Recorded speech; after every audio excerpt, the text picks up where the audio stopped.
بسم اللہ الرحمن الرحیم اللہم صلی علی سیدنا و مولانا محمد و علی آل سیدنا و مولانا محمد و صحابہ وبارک وسلم رب اشرح لی صدری ویسر لی امری واحلل عقدۃ من لسانی یفقہوا قولی۔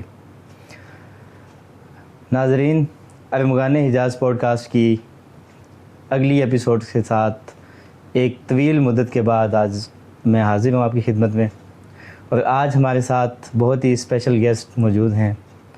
اسلامک اویکننگ چینل کے روح رواں ہیں، آپ نے ان کی سٹریمز دیکھی ہوں گی۔ عیسائیت، ایتھیزم اور ہندوازم، یعنی اسلاموفوب ہندوازم، جو لوگ اسلام پہ تنقید کرتے ہیں، ان کے ایوانوں میں انہوں نے اللہ کے فضل سے زلزلہ برپا کر دیا ہے۔ تو آج ہم سٹریم کے پیچھے کی شخصیت کے بارے میں جانیں گے۔ ہمارے ساتھ موجود ہیں جی علی رضا خرم صاحب، اسلامک اویکننگ چینل کے ایڈمن اور روح رواں۔ جی علی بھائی، کیسے ہیں آپ؟ السلام علیکم۔ وعلیکم السلام ورحمۃ اللہ۔ اویس بھائی، آپ کیسے ہیں؟ الحمدللہ الحمدللہ۔ آج آپ کو کیسا لگ رہا ہے پہلی بار پوڈ کاسٹ میں آتے ہوئے؟ اپنے تاثرات کا تھوڑا سا عجیب، مجھے کوئی عجیب نہیں لگ رہا، میرے لیے یہ کوئی نئی چیز نہیں ہے، کیونکہ لائیو اسٹریمز کرتے ہوئے اس طرح کے ایکسپیرینسز تو ہیں۔ میرے لیے خوشی کی بات یہ ہے کہ آپ کے ساتھ، آپ ہمارے درینہ دوست ہیں، بھائی ہیں، تو آپ کے ساتھ جو بائی فیس ملاقات ہو رہی ہے، اس کی مجھے بہت خوشی ہے۔ جزاک اللہ، بارک اللہ فیک۔ اچھا، ہم کوئی مزید وقت ضائع کیے بغیر، آپ کا وقت قیمتی ہے، تو انشاءاللہ تعالی ہم ڈائریکٹ ٹاپکس میں ڈیلو کریں گے جی۔ تو اس میں پھر جو موقع بنتا جائے گا، میں بھی ساتھ آپ کے جو میرے پاس 2 سینٹس ہیں جی حالات حاضرہ پہ یا پولیمکس کے معاملے میں، میں وہ ساتھ دیتا جاؤں گا، تو اس کی مجھے اجازت دیجیے گا۔ جی جی، بسم اللہ۔ انشاءاللہ تو شروع کرتے ہیں۔ سب سے پہلے آپ اپنے انٹرو کے بارے میں بتا دیجیے، تعارف کرا دیجیے، اور اپنا بیک گراؤنڈ بتا دیجیے کہ آپ مطلب کہاں سے آئے اور کہاں سے آپ نے مطلب یہ ساری چیزیں اکٹھی کرنے کا سوچا، اور آج اس مقام پہ کیسے پہنچے۔ جی، سب سے پہلے تو میں اللہ تعالیٰ کا شکر ادا کرتا ہوں جس نے ہمیں نطق جیسی نعمت عطا کی، اور اس وقت میں آپ کے سامنے گفتگو کر رہا ہوں۔ الحمدللہ، اللہ تعالیٰ کا شکریہ ادا کرتا ہوں، اور آج جس بھی مقام پر میں موجود ہوں وہ اللہ کے فضل سے۔ اس کے علاوہ جو بیک گراؤنڈ کے حوالے سے آپ پوچھ رہے ہیں کہ اوور آل میرا بیک گراؤنڈ کیا ہے، میں ان چیزوں میں کیسے انوالو ہوا اور کیسے پہنچا، تو آج سے کچھ عرصہ پہلے سوشل میڈیا کے اوپر کچھ کرسچن پادری جو تھے، پاسٹرز جو تھے، انہوں نے ادھم مچایا ہوا تھا۔ صرف یہ نہیں، ان کا ایک وتیرہ تھا، وہ یہ کرتے تھے کہ جسٹ اسلام پر اعتراض، یعنی کہ اسلاموفوبک کرسچن تھے، کرسچینٹی کو پریچ نہیں کرتے تھے، جسٹ اسلام پر اعتراضات کرتے تھے۔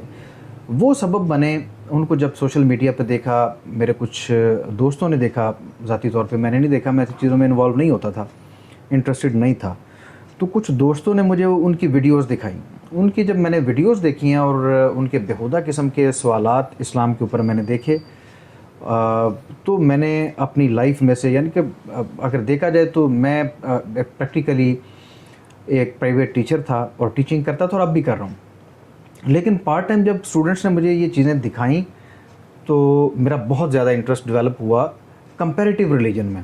اسلام کے حوالے سے الحمدللہ بیک گراؤنڈ جو تھا وہ مضبوط تھا پیرنٹس کی طرف سے، خصوصاً میرے والد محترم جو ہیں، اللہ تعالیٰ انہیں سلامت رکھے، حیات رکھے، تو ان کی بہت زیادہ ایفرٹس تھیں، اور ہم تمام بہنوں بھائیوں کو لے کے وہ ہمیشہ بیٹھتے تھے، ہمیں ٹائم دیتے تھے، اسلام کے بارے میں ہمیں سکھاتے تھے، سمجھاتے تھے۔ تو اسلام کے بارے میں تو بیٹر انڈرسٹینڈنگ تھی ہی، لیکن کمپیریٹیو ریلیجن کے اندر جو میں نے پہلا قدم رکھا وہ اپنے مسیحی اسلاموفوبس کی وجہ سے رکھا تھا۔ صحیح۔ تو یہ کتنے عرصے پہلے کی بات ہے اندازہ؟ یہ تقریباً 6-7 سال پرانی بات ہو، مطلب 6 سال ہو گئے ماشاءاللہ اس دشت کی سیاحی میں۔ ہاں ماشاءاللہ۔ تو اپنے اس ایکسپیرینس کو جنرلی کیسے دیکھتے ہیں کہ آپ آج تک آپ نے، میں ڈیٹیل میں ہم بعد میں جائیں گے، پہلے ہم یہ چاہتے ہیں کہ آپ ہمیں بتائیں کہ جنرلی آپ کو کیسا لگا، کہ اچھا لگا یا مایوسی ہوئی یا تکلیف ہوئی، فیملی کی طرف سے کوئی مشکلات، دوستوں کی طرف سے، ظاہر بات ہے اس کے لیے ٹائم دینا پڑتا ہے اس کام کے لیے، تو آپ نے بہت ساری سیکریفائسز بھی کی ہوں گی، تو اس میں